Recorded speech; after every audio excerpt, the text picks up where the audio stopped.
It's unfair to treat one game, one bounce of the ball, and to extrapolate that into someone's job security.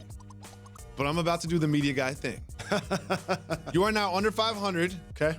This late into the season, with LeBron James, granted, out for 17 games, but it doesn't seem good. It doesn't feel good going into the All-Star break. Luke Walton's got some days off. He'll be chilling at the house with the family, relaxing. And here's what Luke Walton doesn't want to see. He doesn't want to look down at his phone and see Magic Johnson. That's what Luke Walton does not want to see during this break. He's not picking up that call. Jalen Rose, being serious for a second, okay. Is Luke Walton's job in jeopardy during the regular season?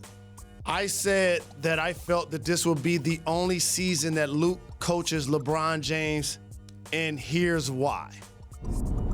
I believe that Luke is a talented coach and deserves to have a job in this league for a really long time.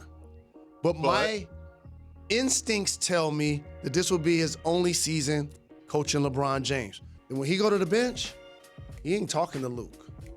He talking to who I think may be his replacement. Give it to us. Brian Shaw. Ooh, I did notice during a timeout, right before they went to break, they showed Brian Shaw talking to KCP and LeBron immediately as they went to the sideline. So that was in November, and I love, and the staff knows this, I love some deep fried turkey. And since Thanksgiving, I was eating it every day until that morning. That's why I remember.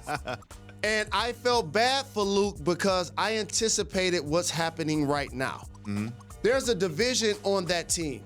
You have players who are seasoned vets on one-year contracts. Yep. Rondo, Lance, JaVale. Yes, they are committed to this team.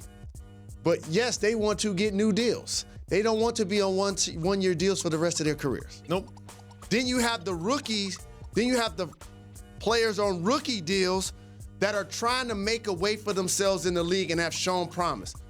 Kuzma's taught me he's a prolific scorer in this game. Love Kuzma. He's going to get buckets. And you could put the clip up there of me saying that he's going to be the most compatible with LeBron James. How many old clips he wants to show in one show? Brandon Ingram has shown me that he's a scorer in the game, could get his own shot out the dribble, and he has all-star level potential. They're playing without Ball. They actually miss him. Hart is showing potential, and I wouldn't have traded Zubac.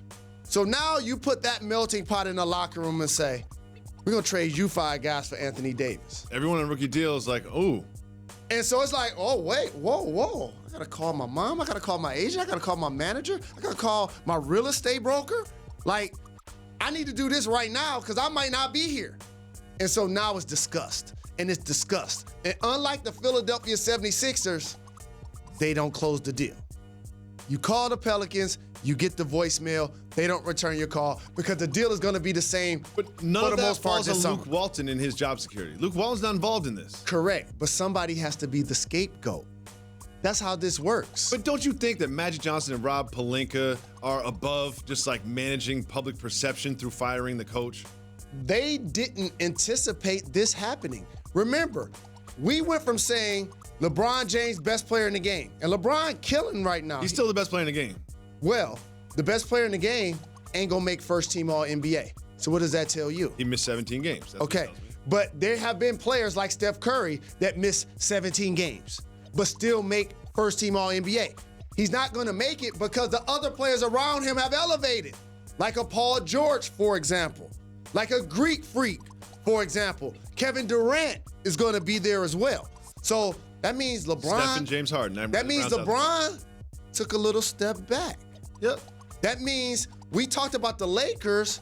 Can they advance in the playoffs to will they make the playoffs? Will they make the playoffs? So now when things get suppressed a little bit, it's like, where do we make change? The head coach, who they're paying $7 million and who's going to get another job with somebody else while the Lakers are still paying them that money. Why do you believe Brian Shaw is going to be the person to replace him?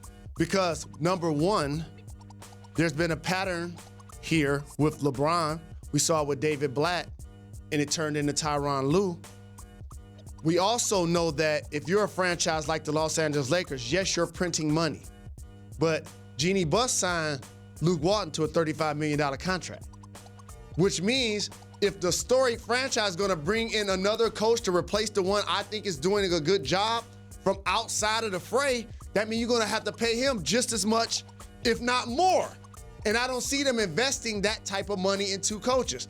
So Brian Shaw, who I love, who I think deserves the chance to be a head coach, who I think is going to do a good job, which is why I'm the person saying that he's going to be the replacement.